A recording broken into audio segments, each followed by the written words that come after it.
ఢిల్లీలో విద్యార్థులపై పోలీసుల దాష్టీకానికి వ్యతిరేకంగా శుక్రవారం దేశవ్యాప్తంగా విద్యార్థి యువజన సంఘాలు ఇచ్చిన పిలుపులో భాగంగా మంగళగిరిలో విద్యాసంస్థలు బంద్ విజయవంతంగా జరిగింది. ఈ కార్యక్రమంలో ఎస్ఎఫ్ఐ, డివైఎఫ్ఐ నాయకులు ఎం బాలాజీ, గణేష్ తదితరులు పాల్గొన్నారు. అనంతరం వారు మాట్లాడారు.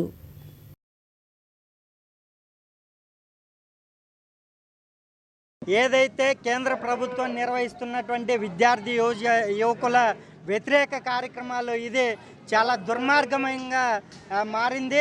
ఏదైతే పరీక్షలు కూడా సరిగ్గా నిర్వహించలేనటువంటి కేంద్ర ప్రభుత్వాన్ని ఈరోజు కేంద్ర విద్యాశాఖ మంత్రి ధర్మేంద్ర ప్రధాన్ని రాజీనామా చేయాలని, అదేవిధంగా ఈరోజు విద్యార్థుల కోసం, యువకుల కోసం సోనం వాంగ్చుక్ దాదాపు 25 రోజులుగా ఈరోజు నిరాహార దీక్ష చేస్తూ ఉన్నారు.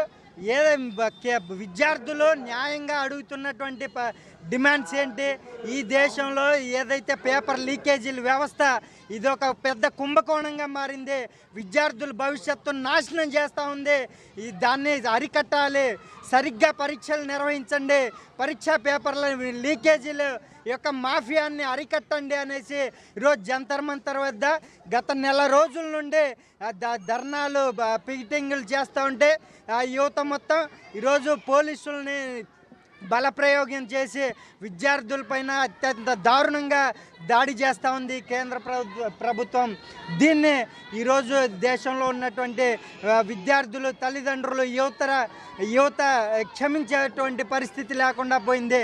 అందులో భాగంగానే విద్యార్థి యువజన సంఘాలు ఈరోజు దేశవ్యాప్తంగా విద్యా సంస్థలు బంద్కు పిలుపునిచ్చినాయి. అందులో భాగంగా ఈరోజు మంగళగిరిలో కూడా ఈ బంద్ను నిర్వహిస్తూ ఉన్నాం. ఈరోజు బంద్ చేయడానికి కారణం నీట్ పేపర్ లీకేజ్ వల్ల.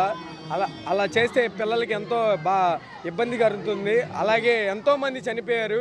వాళ్ళందరికీ న్యాయం చేయాలని, న్యాయం చేకూరేదాకా మేము ఇలానే నిరసన తెలియజేస్తామని, ధర్మేంద్ర ప్రధాన్ ఈరోజు రాజీనామా చేయకపోతే ఇలాంటివి ఎన్నో బంద్లు కొనసాగిస్తామని చెప్తున్నాను.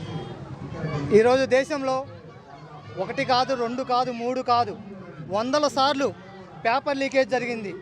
ఇదేంటని యువత, విద్యార్థులు ముందుకొచ్చి ఏం జరుగుతుందో నా దేశంలో అని చెప్పి ముందుకొచ్చి, ఏం చేస్తున్నారు ఈ ప్రభుత్వాలు అని చెప్పి ముందుకొచ్చి, ఏం చేయబోతున్నారు మా భవిష్యత్తుని అని చెప్పి ముందుకొచ్చి అడిగితే ఈరోజు పోలీసుల్ని మరియు గూండాలని పెట్టి యువతని ఈరోజు నానా రకాలుగా కొట్టడంతో పాటు రక్తాలు చిందించే విధంగా ఈరోజు ఈ ప్రభుత్వం చేస్తుంది.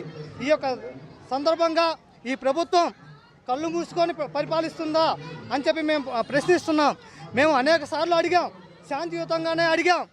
ఈ యొక్క విద్యాశాఖ మంత్రి సరిగా లేరు, మార్చండి అని చెప్పి అనేక సార్లు అడిగినా కానీ ఈ ప్రభుత్వం పట్టించుకోలేదు. ఇప్పటికైనా ఈ ప్రభుత్వం